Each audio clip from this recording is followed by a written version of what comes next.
eu venho à tribuna para relatar e celebrar uma audiência que fizemos hoje na Comissão de Infraestrutura aqui do Senado. O senador Cidinho Santos já fez um registro, o senador Lazier, e eu, como um dos proponentes dessa audiência, me sinto no dever, na obrigação de aqui da tribuna do Senado prestar contas do trabalho que temos feito. Às vezes, nós temos que trabalhar intensamente, sem divulgar, sem que aquilo nos dê alguma projeção, para poder colher alguns frutos tempos depois. Eu me refiro à audiência que fizemos hoje na Comissão de Infraestrutura, aliás, muitíssimo concorrida, passaram por lá perto de 20 senadores, uma audiência para a apresentação do primeiro estudo de viabilidade da ferrovia ou do projeto ou do propósito da construção da ferrovia transcontinental bioceânica Brasil-Peru. É algo que ainda fica no plano do sonho, mas o trabalho já está sendo feito, energia já foi despendida, recursos já foram gastos. Mesmo nesse período de turbulência, de crise econômica, de crise política, há alguns projetos que dizem respeito ao interesse nacional, à estratégia de crescimento do Brasil, precisam seguir em frente. Hoje, nós tivemos a apresentação do estudo de viabilidade. É uma primeira aproximação, mas nesse estudo foram gastos 40 milhões de dólares, recursos do governo chinês. E nós tivemos a apresentação de representantes que fizeram exposições, representantes do Ministério do Transporte, da Empresa Brasileira de Logística, da Valec, do Ministério do Planejamento e, é claro, os representantes nomeados pelo governo chinês, responsáveis pela elaboração do estudo de viabilidade. Eu, na qualidade de um dos coordenadores da Frente Parlamentar em defesa dessa ferrovia transcontinental bioceânica, fiquei muito feliz, ao lado do senador Assir Gugartz, do senador Wellington Fagundes, do senador Waldir Raupp, de parlamentares. Hoje acompanhou praticamente toda a audiência o deputado Léo Brito, mas foram dezenas de senadores que passaram na comissão. Eu não queria aqui, já citei o senador Lazier, o senador Cidinho, mas eu não queria aqui cometer ato falho, mas foi muito importante a presença dos colegas senadores. Esse projeto de se fazer essa ferrovia, ele tem um início mais formal em 2014, quando o presidente chinês Xi Jinping esteve aqui no Brasil e nomeou um consórcio para iniciar as tratativas de pensar a elaboração desse projeto. Em novembro de 2014, foi assinado o memorando de entendimento, criando um grupo de trabalho trilateral para a ferrovia transcontinental Brasil-Peru, envolvendo, obviamente, a Comissão Nacional de Desenvolvimento e Reforma da República Popular da China, o Ministério do Transporte do Brasil e o Ministério do Transporte e Comunicação do Peru. Março de 2015, foi assinado o memorando de entendimento para o estudo básico conjunto sobre a viabilidade da ferrovia. Então, em março de 2015, se assinou o memorando. E hoje nós tivemos já a apresentação do estudo preliminar. Claro que agora ele é objeto de uma discussão com os órgãos do governo brasileiro e peruanos. E em maio de 2015, o primeiro-ministro chinês visitou o Brasil e assinou com a presidente Dilma o convênio de negócios, investimento e cooperação com o propósito de aplicarem 53 bilhões de dólares na área de agricultura, aeronáutica, automotiva, bancária, energia, transporte, estradas, portos e cirurgia. E, dentre eles, a cooperação entre o Ministério dos Transportes e a Comissão Nacional de Desenvolvimento e Reforma para o início dos estudos de viabilidade para a construção da ferrovia transoceânica ou transcontinental, como chamamos. É importante ressaltar que o primeiro aspecto que alguns colocam é: mas é mais uma obra para começar e temos tantas outras paralisadas. Um país como o nosso, que já perdeu tanto tempo, tem que seguir em muitas frentes, com as dificuldades que o momento impõe. Mas estão aí sendo feitas as obras de transposição de São Francisco. Vi de perto, é uma realidade. E por que não começar agora a preparação de um projeto que vai precisar de tempo, de muitos investimentos, e que o governo brasileiro, nem agora, nem no curto prazo, terá condições de reunir os recursos necessários para iniciar. Mas o que dizer do governo chinês, grande beneficiário e interessado nesse projeto? O governo chinês conseguiu implementar no país o mais importante, o mais amplo e o maior programa de ferrovias do mundo. Nunca um país construiu tantas ferrovias em tão pouco tempo como a China. E é esse governo que tem interesse de fazer essa ferrovia para não ficar na dependência do Canal do Panamá, que direta ou indiretamente tem a influência dos Estados Unidos. Eles querem, para comprar mais do Brasil e vender mais para o Brasil e nossos vizinhos, um modal de transporte. E acho que o modal ferroviário é um dos mais importantes para um país continental como o nosso. Lamentavelmente, há 100 anos atrás, o Brasil estava certo, priorizando ferrovia, há 200 anos atrás. E depois abandonou e foi seguir o caminho das rodovias. E estamos pagando caro por isso. Agora, existe a possibilidade de retomarmos. Essa ferrovia implica em 5.300 quilômetros, 2.900 quilômetros dentro do território brasileiro.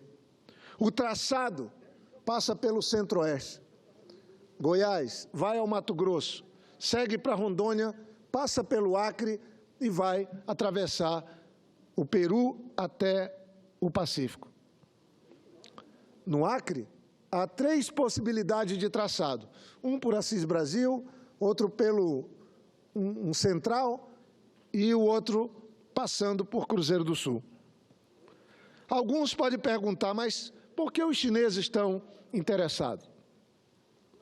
Ora, eu teria como responder rapidamente. Há 10 anos atrás, a compra de produtos agrícolas brasileiros por parte dos chineses não chegava a 7 bilhões de dólares. Agora, passa dos 20 bilhões de dólares. Estou me referindo exclusivamente a produtos da agropecuária. Temos mais a mineração e até produtos industrializados. O comércio Brasil-China em 2015,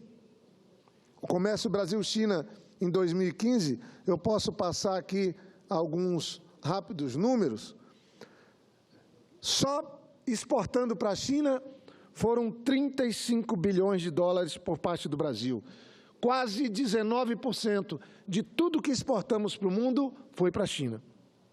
Mas também as importações brasileiras feitas do Brasil, da China para o Brasil, foram no montante de 30 bilhões de dólares. Ou seja, 35 de exportações e 30 de importação. Quase 18% de tudo que o Brasil importou também foi da China. E o crescimento foi vertiginoso nos últimos anos. E é esse um ponto fundamental para esclarecermos.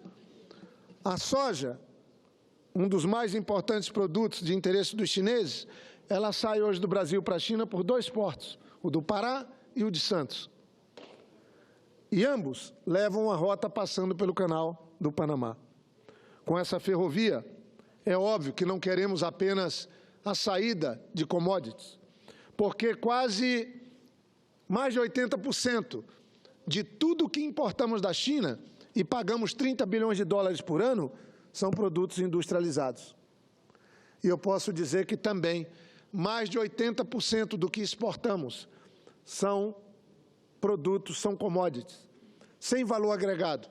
Essa é uma mudança que queremos e devemos fazer. Os portos da Ásia são os que têm o maior potencial de crescimento e que o Brasil tem que estar com os olhos voltados para a Ásia, como o mundo inteiro está. Mas não é só isso. A ferrovia chegando no Pacífico, além do mercado asiático, ela nos coloca diante da costa oeste americana. Mês passado, o estado da Califórnia alcançou um PIB de 2,4 trilhões de dólares, passando o PIB brasileiro e o PIB francês. E agora, um dos estados dos Estados Unidos, me refiro à Califórnia, tem o 6º PIB maior do mundo.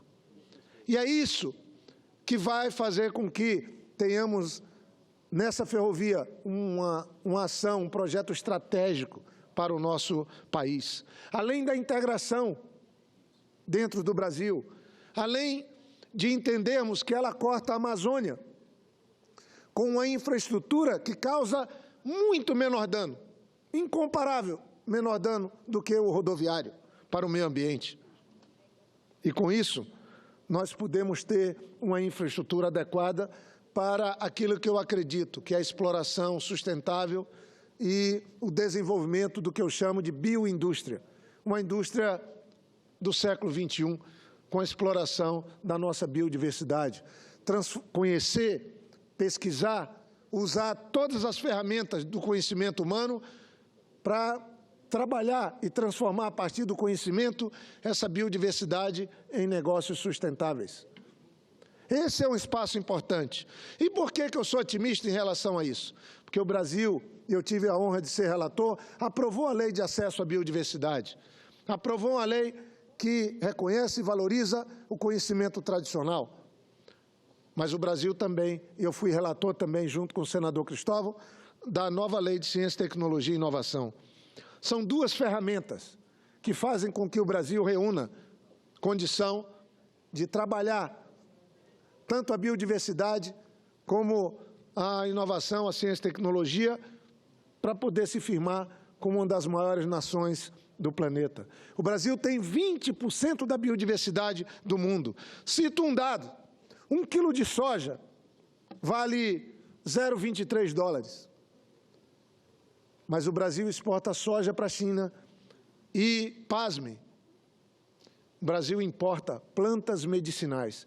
Como o país que tem 20% da biodiversidade do planeta, importa plantas medicinais. Só que 1 quilo de plantas medicinais importado da China custa 41 dólares. E 1 quilo de soja que exportamos aos milhões de toneladas custa 0,23 centavo de dólar. Essa é a diferença. Nosso país é um país muitíssimo rico, mas não valoriza essa riqueza, não agrega conhecimento, não agrega a ciência, tecnologia e inovação e, por isso, paga caro. E nós temos, então, 25 milhões de habitantes na Amazônia vivendo em situação, grande parte dele em situação precária. Mas essa realidade pode mudar. Eu não tenho dúvidas que nós podemos fazer uma grande transformação na geografia econômica da América do Sul, no nosso continente, a partir dessa ferrovia. Queria, então, dizer que é com satisfação que eu, junto com outros colegas senadores, coordeno o grupo parlamentar de parlamentares, misto, da Câmara e do Senado, em defesa da ferrovia transcontinental. Estou certo que o primeiro passo foi dado hoje. Muitos podem duvidar, mas eu sou daqueles que gosto de crer para depois ver. Com trabalho, com dedicação, nós podemos sim ajudar o Brasil a mudar sua geografia econômica, a fazer algo que possa ser compatível com o meio ambiente, estimulados nessa cooperação que envolve uma decisão do governo chinês, com uma decisão do governo peruano e uma decisão do governo do Estado brasileiro. Essa não é uma obra que depende da vontade do governo do Brasil, de empresas brasileiras. Depende o cumprimento de um acordo firmado pelo Estado brasileiro, porque há uma disposição e ainda em julho uma comissão de alto nível de funcionários, de técnicos, de congressistas do Brasil, a convite do governo chinês, vão fazer uma viagem que vai dar um passo adiante da apresentação desse estudo de viabilidade que nós ouvimos hoje, assistimos hoje na Comissão de Infraestrutura, debatemos hoje, e que é o primeiro passo que estamos dando para ir materializando esse projeto de construção dessa ferrovia bioceânica em realidade. Temos que trabalhar nos momentos de dificuldade, transformar as crises em oportunidade, mas sempre acreditando que melhor do que lamentar, do que ficar criticando e pondo defeito, é gastar energia na construção de algo que possa ajudar o Brasil a superar esses tempos difíceis.